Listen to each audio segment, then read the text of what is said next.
The word GenAI has become a catch-all word for automation of many types, but in all cases, it's important to think about the security implications of GenAI, whether your focus is on chatbots, agent development, or MCP servers.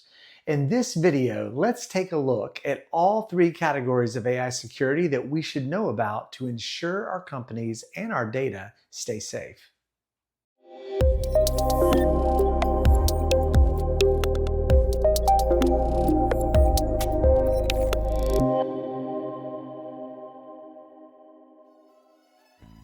Hey guys, Alex Riles here from MicroAge.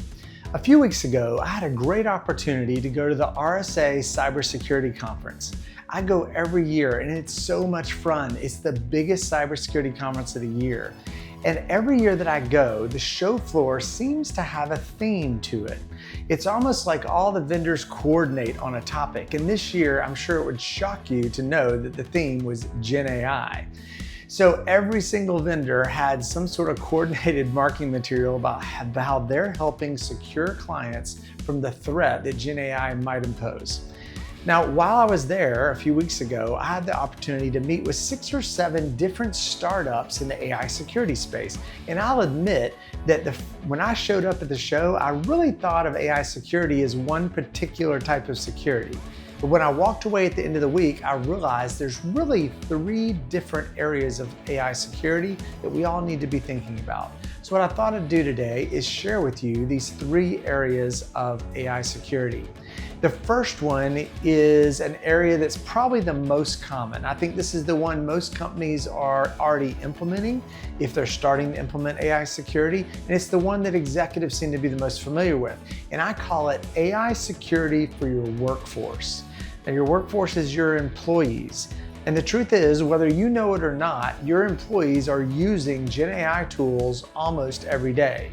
We call this shadow AI because it's happening all over the place, even if they're not following an AI security policy you may or may not have put into place.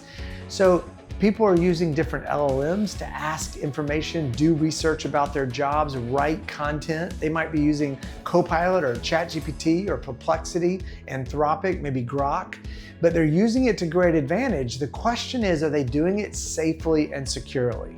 So there's a whole category of AI security product on the market right now targeting how to secure your workforce. And these products typically do a couple of things. The first is they'll discover all the AI usage of your employees in your environment.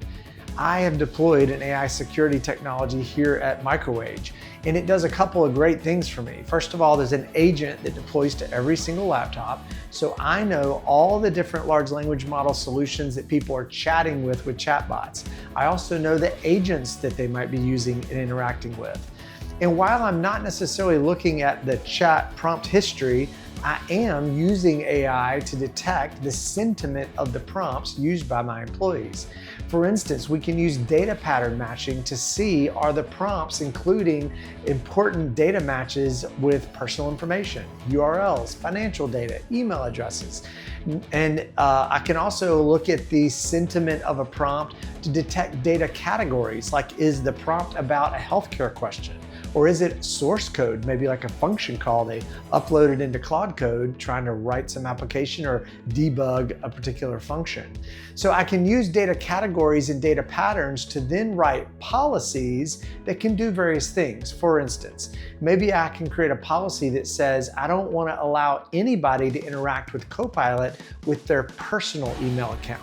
If they use our corporate email address and account, then we'll allow it. But I want to block personal usage of Copilot because, like in MicroAge, we are using Copilot Enterprise. So we provide a way for them to use that technology. You also might want to block usage of file uploads to something like Grok or Gemini if it's got certain types of data in the file that you upload. So policies can be created using data patterns and data categories that are discovered through the prompts and interaction in order to secure your environment and even to educate your employees. One of the things we're doing is I'm not blocking things right away. I'm going to warn employees by saying something like a pop-up message that says, are you sure you want to submit that prompt request? It looks like it has financial data in it. And they may look at it and say, yes, but it's benign financial data or example data, in which case they might allow the prompt, and that's okay. But I can educate over a period of time my employees to know how to have good hygiene when interacting with AI. So AI security for your workforce is one of the more common areas of AI security today, and lots of the companies out there you see that are advertising AI security, that's what they mean. There's another area of AI security though that I learned about a few weeks ago that I find fascinating, and that is AI agent security for the software development lifecycle process. A lot of companies are now starting to build their own agents, and there's a lot of great tools out there to build AI agents with. But the question is, are you thinking about debugging your AI agents in the same way we debug code during the software development process? Continuous lifecycle development has us like scanning source code to make sure there's no bugs in our code. But the truth is, there's now a technology that we call autonomous red teaming agents. These are AI agents that will attack your agent you're building during the development process and do all the things a hacker might do before it goes live in production. For instance, during the software build process, you might compile your code, generate your agent, and then launch the red teaming agent. And it might try to inject your prompts with malicious data, looking to exfiltrate information or possibly misconfigure the agent, get it to do something you didn't expect it to do.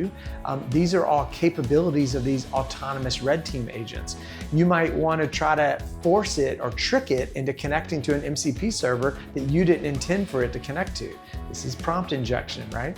So if we can figure out that your agent is susceptible to data leakage while you're building your agent so you can continue to iterate on its configuration and development, then launch it into production, you'll have a much more stable agent technology. There's a lot of really cool startups out there that are adding these red team agents during your software development build process. You should check them out if you're building agents. The third area of AI security I learned about a few weeks ago at RSA is after we build our agents in the development process, they're obviously moved to production to execute. So AI agent security of runtime operations is the third category. While your agents are running, we want to be careful to put guardrails up around our agent execution. The truth is, agents don't operate like a source code program that you write where you say, if this, then do that. Those don't typically go off the rails. But an AI agent makes decisions sometimes on their own, and you need guardrails in place to make sure it doesn't do something you didn't expect. And so monitoring your agent execution during runtime is super important. These products in the market typically start out by discovering agents that are running in your environment first of all, then it can monitor each one. We call this security posture management. We're looking at the security posture of the agent, making sure it's doing things we expect. For instance, we can block injection attacks in real time. We're looking at prompts that go into your agent, asking it to do something and making sure they're not trying to trick that agent into doing something you didn't intend. We're discovering vulnerabilities in agents. We're looking for misconfiguration of agents. We're looking for risky connections of your agent in runtime in real time. We're also protecting those agents from destructive behavior. Because the truth is, agents could make a decision to do something like delete a file or delete a service. Maybe it decides to make a configuration change you didn't want it to do. Maybe it's going to exfiltrate data or send an email you didn't anticipate in a tone that you didn't want to write. And so it's important that we have runtime security of our agents as they execute to keep them within the guardrails that we want to set. So there's three areas of AI security I would encourage us all to think about. Number one, how do we secure our workforce to behave and do things that we expect them to do and to put prompts in that we expect them to put prompts in for? Number two, how do we secure the software development lifecycle process to make sure that as we build our agents, we can test them in real time and make them as secure as possible before we launch into production. But the third area is, while they're running in production, how do we measure with guardrails and make sure these agents are operating exactly the way we intended them to? I hope this has been helpful to think about how we're going to secure the agentic AI age that's coming at us so fast and so quick. I hope you'll stay tuned for the next CyberBite video that'll come soon, where we'll talk about something else cybersecurity. We'll see you next time. Thanks.